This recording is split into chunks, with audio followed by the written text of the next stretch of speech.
Kembali semula dalam Berita Wilayah. 1,700 pegawai dan anggota polis ditugaskan pada sambutan Hari Kebangsaan yang dijadual berlangsung di Dataran Putrajaya 31 Ogos ini. 5 lagi agensi keselamatan akan turut terlibat untuk memastikan kelancaran lalu lintas semasa sambutan berkenaan. Kesemua agensi keselamatan itu akan ditempatkan di laluan sepanjang 2.6 km dari Wisma Tani hingga bulatan perdana. Begitu juga kita juga akan berkolaborasi dan bekerjasama dengan pasukan sahabat pada hari tersebut, iaitu khususnya Angkatan Tentera, pihak bomba dan penyelamat, Jabatan Pertahanan Awam, rela dan juga pihak berkuasa tempatan untuk menentukan tindakan segera diambil sekiranya berlaku perkara yang tidak diingini. Pengunjung digalakkan untuk menggunakan pengangkutan awam bagi mengelak kesesakan lalu lintas, khususnya di lokasi sambutan. Bagi memudahkan pergerakan pengunjung ke lokasi, pihak penganjur turut menyediakan bas di Terminal Putrajaya.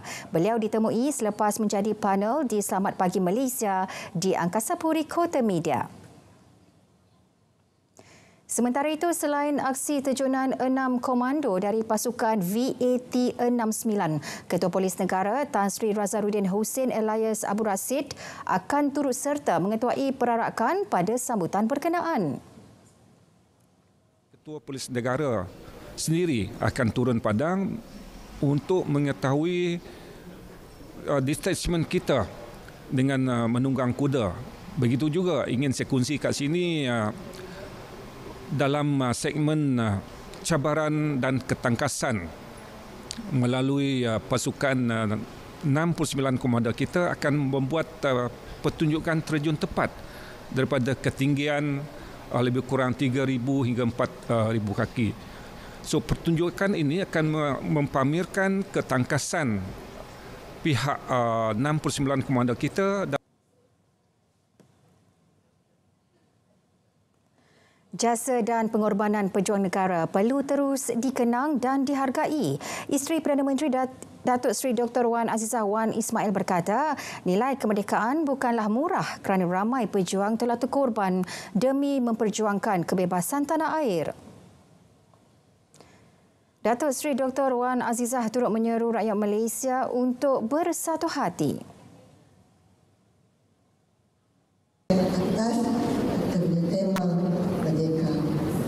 Jiwa kita mesti merdeka, hidup kita merdeka. Dan merdeka itu hanya kita bagi orang Islam, hanya answerable to Allah SWT. Dan lain itu bukan diri. Tapi kita sebagai rakyat Malaysia, kita satu hatilah. Mana lagi kita nak pergi? Dan kita bersama. Kita merdeka bersama, kita teruskan bersama. Beliau ditemui selepas menyempurnakan program Merdeka Madani anjuran Puspanita di Putrajaya. Pelbagai aktiviti diadakan termasuk pertandingan berbalas pantun, pertandingan bintang patriotik, pameran kesenian dan kebudayaan serta agihan sumbangan. Ia dianjurkan bagi menyemarakkan sambutan Hari Kebangsaan dan Hari Malaysia. Semua pihak perlu memainkan peranan untuk menyemarakkan sambutan Bulan Kebangsaan. Ini termasuk mengibarkan jalur gemilang di premis dan kediaman masing-masing. Di antara kementerian-kementerian, memang kita telah minta supaya jalur gemilang dikibarkan dengan lebih proaktif lagi, tambahkan jumlahnya. Tapi lebih penting dari itu sebenarnya adalah pengisian. Apa yang dimaksudkan dengan kemerdekaan Hari Kebangsaan dan sambutan Hari Malaysia. Ini sebab kenapa semalam saya sentuh tentang mukadimah ataupun preamble prakata kepada rukun negara yang sebenarnya memberi makna, matlamat ataupun objektif bila kita membaca ikrar rukun negara itu sendiri. Memupuk dan menyemarak semangat patriotisme dalam jiwa rakyat, konvoi Perpaduan Malaysia Madani turut menyuntik kelainan dan konsep tersendiri menerusi kempen Budi Bahasa #Cakap Baik-Baik. Laporan Nurul Asmawati Harun. Konvoi selama 2 hari bermula 19 Ogos lalu itu melibatkan 4 lokasi iaitu Putrajaya, Selangor, Negeri Sembilan dan Melaka. Disertai 66 penunggang motosikal berkuasa tinggi. Konvoi dilepaskan di Presin 3 Putrajaya menuju hentian pertama iaitu di Dewan KRT Zon B, Apartmen Siantan, Taman Putra Perdana Sepang. Destinasi kedua, sebuah rumah peranginan di Kuala Pilah, Negeri Sembilan sebelum ke lokasi terakhir iaitu di Balai Raya Kampung Gadik, Alur Gajah, Melaka. Dan kita ni terdiri daripada 30 bikers semuanya, dan daripada 30 bikers tersebut ada 10 bikers wanita yang bersama-sama dengan kita yang akan melalui laluan yang telah kita kenal pasti untuk kita singgah di beberapa tempat yang ada kita punya kawasan KRT kita lah, kawasan rukun tetangga, supaya dalam tempoh bulan kemerdekaan kita ni sampai 16 September kita sentiasa menghidup dan menyemarakkan kebar jalur gemilang dan sebagainya. Dengan menerapkan elemen perpaduan antara program yang diatur termasuk program bantuan, pengedaran jalur gemilang, gotong royong keceriaan merdeka dan kempen Budi Bahasa. Dan dalam perjalanan tersebut kita akan serahkan ada program-program atau aktiviti-aktiviti yang telah kita aturkan seperti penyerahan baku rahmah, penyerahan bendera supaya semua KRT kita ini mengebarkan jalur gemilang ini. Itu adalah hasrat daripada kabinet yang diarahkan oleh Tan Sri KSN supaya kita semua ni menyemarakkan lagi kebar jalur gemilang. Menyubur kasih sayang terhadap negara serta menanam rasa syukur akan keunikan serta kepelbagaian budaya yang membolehkan rakyat saling melengkapi antara satu sama lain. Itu manifestasi program anjuran Jabatan Perpaduan Negara dan Integrasi Nasional dengan kerjasama Persatuan Wira Air dan beberapa pertubuhan bukan kerajaan. Nurul Asmawati Harun, RTM.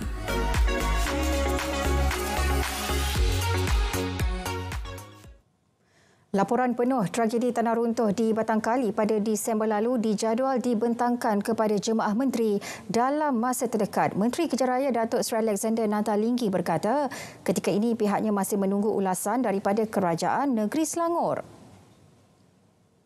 Jelas beliau, ulasan daripada Kerajaan Negeri Selangor diperlukan memandangkan lokasi tragedi terletak bawah kategori jalan kerajaan negeri.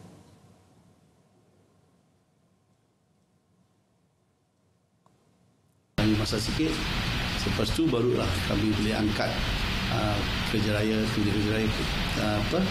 satu kertas Majlis Mesyuarat Majlis Jemaah Menteri MJM. Tragedi tanah runtuh itu menyaksikan 31 individu terkorban manakala 61 terselamat. Ketika kejadian, mereka berada di tapak perkhemahan Fathers Organic Farm, Jalan Genting, Batangkali, Selangor.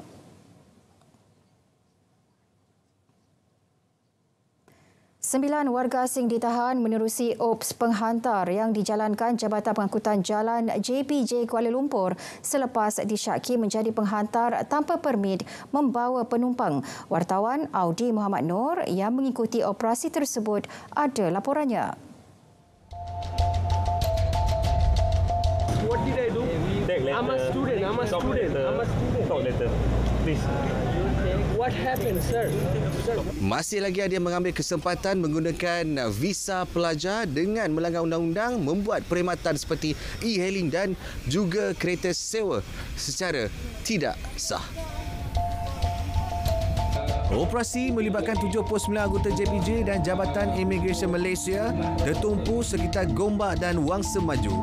Hasil risikan mendapati pemandu warga asing menyasarkan pelajar Universiti Awam.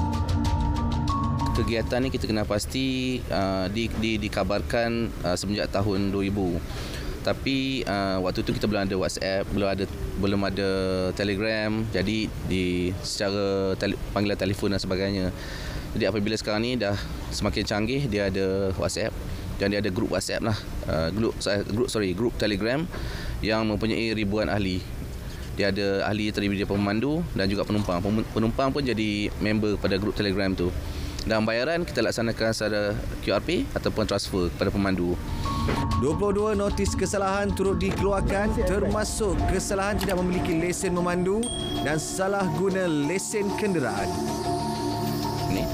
Dan juga saya ingin memberi amaran kepada warga Malaysia yang memberi kebenaran warga asing ni untuk menggunakan kenderaan ini.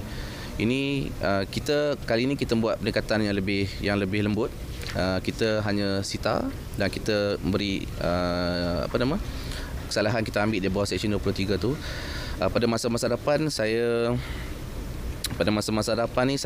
nak bagi tahu kita boleh juga ambil tindakan di bawah Akta Pengangkutan Awam Darat. Akta Pengangkutan Darat ni kesalahannya lebih berat lah. Kenderaan itu boleh disita, bukan setakat disita, boleh dilucuk hak. Kesalahan di bawah Akta Pengangkutan Jalan 1987 memperuntuk denda maksimum RM10,000 atau penjara tidak lebih 2 tahun atau kedua-duanya. Audi Momano, RTM.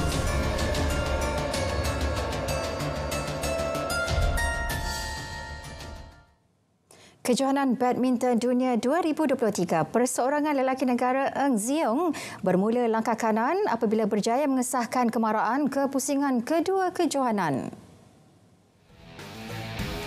Pada aksi pusingan pertama itu, Ziong mempamerkan aksi bertenaga menewaskan pemain China Zhao Junpeng di Copenhagen, Denmark. Ziong yang ketika itu menghuni ranking ke-22 dunia menang dengan keputusan 21-19, 26-24 dalam tempoh 47 minit. Selepas ini laluan sukar menanti pemain berusia 23 tahun itu apabila dijangka bertemu pemain nombor 12 dunia Anders Antonsen dari Denmark. Sementara itu, turut mara perseorangan profesional lelaki negara Li Zijia. Pemain di ranking ke-13 dunia itu berjaya menewaskan pemain Indonesia Jonathan Christie 21-13, 21-15 pada aksi pusingan pertama semalam. Pada aksi pusingan kedua nanti, juara All England 2021 tersebut dijangka tidak berdepan masalah menumpaskan Brian Yang dari Kanada.